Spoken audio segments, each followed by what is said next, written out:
మీరు జాబ్ చేస్తున్నారా? మీ సాలరీని డబుల్ చేసుకోవాలని అనుకుంటున్నారా? 2x యువర్ సాలరీ ఆన్లైన్ కోర్సులో జాయిన్ అవ్వండి.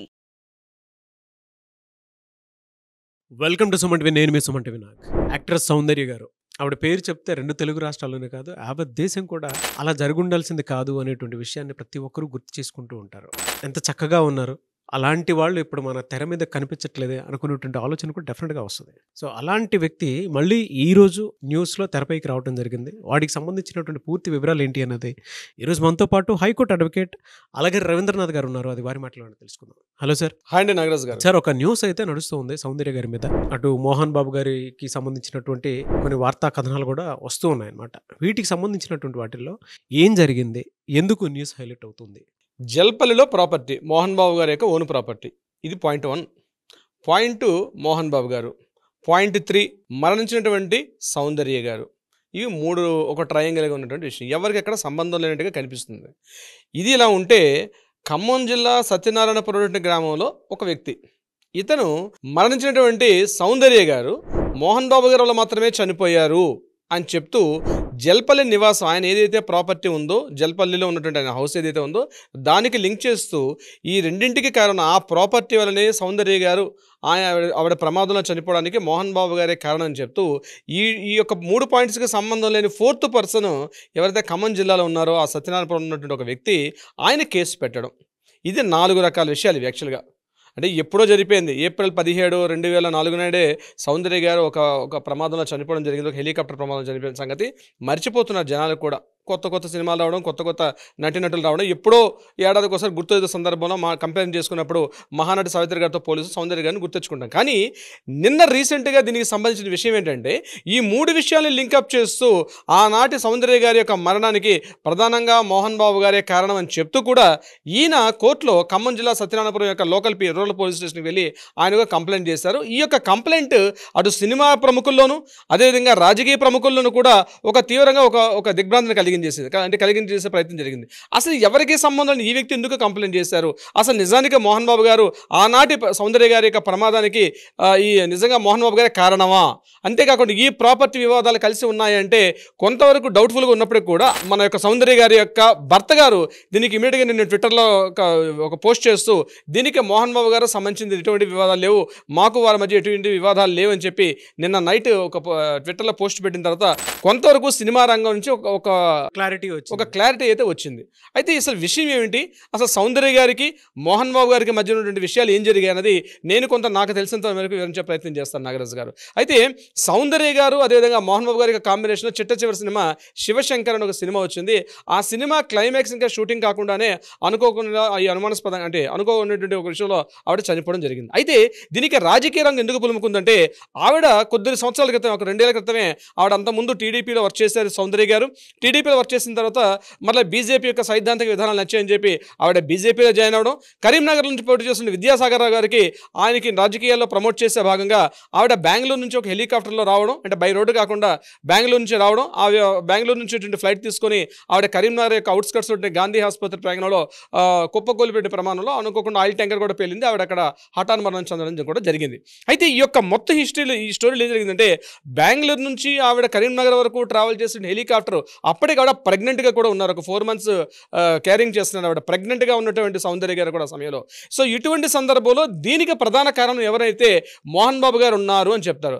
అయితే దానికి బలమైన కారణాలను చేస్తూ ఏం చేశారంటే సౌందర్య గారి యొక్క భర్త గారు, అదేవిధంగా సౌందర్య యొక్క బ్రదర్ ఉన్నారు, ఆయన పేరు అమర్నాథ్ గారు కూడా ఆ రోజు ఆ యొక్క సంఘటనలో ఆయన కూడా పక్కన ఉండడం, ఇద్దరు చనిపోయారు. అంటే అన్నయ్య అదేవిధంగా సౌందర్య గారు చనిపోయారు. అయితే చనిపోయినటువంటి అన్నయ్య గారి యొక్క భార్య అంటే సౌందర్య గారి యొక్క వదిన గారు, అదేవిధంగా సౌందర్య గారి యొక్క తల్లి, అట్ ద సేమ్ టైం వీళ్ళ మధ్య ప్రాపర్టీ ఇష్యూస్ కూడా రావడం జరిగింది, గొడవలు.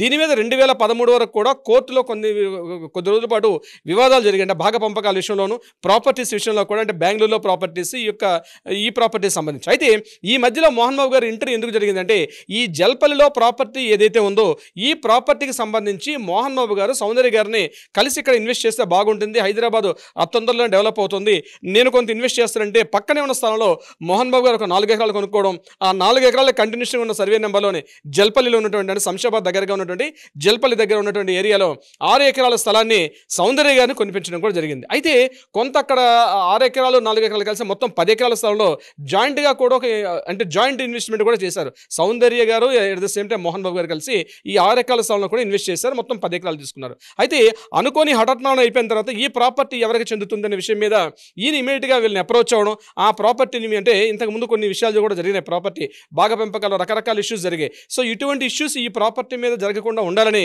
మోహన్ బాబు గారు సౌందర్య గారి కుటుంబ సభ్యుల్ని అప్రోచ్ అయ్యి దాని మీద ఎన్ఓసి ఇవ్వమని చెప్పి, అంటే మాకు ఎటువంటి సంబంధం లేదు, ఆల్రెడీ ప్రాపర్టీ పేమెంట్స్ అన్ని కూడా క్లియర్ చేసేసుకున్నాం కాబట్టి మీ ఫ్యామిలీ తరఫు నుంచి మాకు ఇబ్బందులు లేకుండా క్లియర్ చేయమని, అంటే ఆల్రెడీ కోర్టు వివాదాలు ఉంది కాబట్టి ఈ ప్రాపర్టీకి సంబంధించి ఎటువంటి క్లారిటీ ఇవ్వలేమని చెప్పి సౌందర్య గారి ఫ్యామిలీ చెప్పడం. తర్వాత 2013 తర్వాత కోర్టులో ఇంకా కంటిన్యూ అవుతుందనే విషయం మీద ఏం చేశారంటే ముందుగా అప్రోచ్ అయిన కోర్టుకి ఎంటర్ అయిన వాళ్ళు కూడా వాళ్ళు ఇంటర్నల్గా అడ్జస్ట్మెంట్స్ అయిపోయి కోర్టు నుంచి ఒక కేసును వాపసు చేసుకున్నారు. అదే సమయంలో 2013లో మోహన్ బాబు గారు అప్రోచ్ ఈ యొక్క ప్రాపర్టీని కూడా ఎన్ఓసి తీసుకొని తనకి క్లియర్గా ఉన్నటువంటి విషయం కూడా మనకు తెలుస్తుంది. అయితే 2013లో క్లియర్ అయిన తర్వాత 2025 ఇప్పుడు ఈ విషయం ఏంటంటే వీళ్ళ యొక్క వరుసల మధ్య అంటే మంచు విష్ణు గారు మంచు మనోజ్ గారి మధ్య ఈ ప్రాపర్టీకి సంబంధించి మళ్ళీ వివాదం తలెత్తినప్పుడు ఈ యొక్క విషయాలు కూడా వెలుగులోకి వస్తున్నాయి. అంటే ఈ ప్రాపర్టీ మీద సౌందర్య గారి యొక్క మరణానికి ఈయన మోహన్ బాబు గారి కారణం చెప్తూ అనేక రకాల కోణాలు, అంటే రాజకీయ కోణం, సినిమా కారణాలతో పాటు కుటుంబ పరంగా అనేక తగాదాలతో ముడిపడి ఈ ప్రాపర్టీ ఏదైతే ఉందో దీన్ని చూపిస్తూ కూడా ఈ వ్యక్తి కోర్టులో కేసు వేయడం, అంటే నిన్న పోలీస్ స్టేషన్కి అప్రోచ్ అయ్యి ఒక ఎఫ్ఐఆర్ నమోదు చేయడం జరిగింది. అయితే ఇక్కడ మరొక క్వశ్చన్ కూడా రైజ్ అవుతుంది. అంటే ఈ ఎవరికి సంబంధం లేనటువంటి ఈ పర్సన్ కోర్టులో అంటే ఫైల్ చేసిన కేసు ఇది నిజంగా కోర్టులో నిలబడుతుందా? ఇది ఇక్కడ ఎవరికి సంబంధం లేదు అంటే ఈ యొక్క ఇష్యూ మీద, కానీ నిలబడదా అంటే ఖచ్చితంగా నిలబడే అవకాశాలు ఉంటాయి. అంటే ఒక మరణం జరిగింది, నేను ఐ విట్నెస్ చూశాను, ఈ ఐ విట్నెస్ కూడా వాళ్ళిద్దరి మధ్య ఈ ఆస్తికి సంబంధించిన గొడవలు జరిగాయి, నేను ఆ ప్రాపర్టీస్ గొడవల విషయాన్ని నేను పూర్తిగా విన్న తర్వాత కొద్ది రోజులు కాబట్టి చనిపోయారు కాబట్టి ఈ యొక్క ఇది న్యాచురల్గా జరిగిన మరణం కాదు, యాక్సిడెంటల్ కాదు, ఇది ఖచ్చితంగా దీని మీద ఒక ప్రీ ప్లాన్డ్ మర్డర్ అని అనిపించిందని చెప్పి ఏ వ్యక్తి అయినా కోర్టుకు వెళ్ళే అవకాశం కూడా ఉంటుంది. యాజ్ ఎ బీయింగ్ అని లాయర్గా చెప్తున్నాను. ఎన్ని డేస్ తర్వాత సార్ అంటే ఇన్ని డేస్ మర్డర్ కేసు అనేది ఇన్ని డేస్ కానీ మనకి ఎక్కడ మెయింటైన్ చేయలేదండి. ఖచ్చితంగా ఇన్ని రోజుల్లో మర్డర్ కేసు లేకపోతే చాలా కేసులు మనం చూస్తాం 10 ఏళ్ళకి 15 ఏళ్ళ తర్వాత కూడా ఆ యొక్క కేసు మళ్ళీ వెలుగులోకి వచ్చే సందర్భాలు చాలా సందర్భాల్లో ఉంటాయి. కొన్ని సందర్భాలు సో ఎస్పెషల్లీ క్రిమినల్ కేసుల్లో ఇన్ని రోజుల్లో చేయకపోతే ఈ కేసు మూసేయాలని చెప్పి ఎక్కడా లేదు. ఒకసారి కేసు మూసివేసినా సరే మళ్ళా దానికి సంబంధించి ఏమైనా గుర్తులు కానీ లేకపోతే సాక్ష్యాలు కానీ ఏమైనా గుర్తులు దొరికినప్పుడు మళ్ళీ ఆ కేసును కూడా రీఓపెన్ చేసే అధికారం దగ్గరలో ఉన్న మ్యాజిస్ట్రేట్ గారికి ఉంటుంది.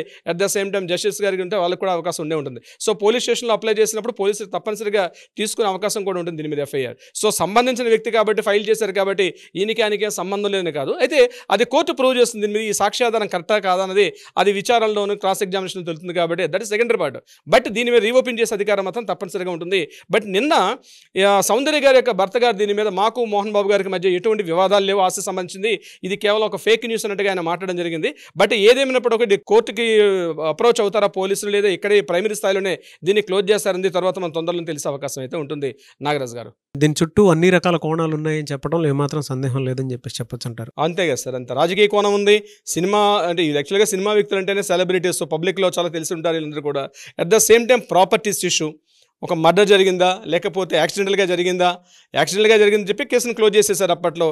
బట్ ఇప్పుడు రీఓపెన్ చేస్తారా చేయదండి మనకి తొందరలో తెలిసే అవకాశం ఉంటుంది. Nagaraj garu anyways thank you అండి. Thank you so much Alagar Ravindranath garu. Thank you so much Nagaraj garu. Suman టీవీలో మీ పర్సనల్ అండ్ బిజినెస్ ప్రమోషన్స్ కోసం కింది నెంబర్కి కాంటాక్ట్ చేయండి.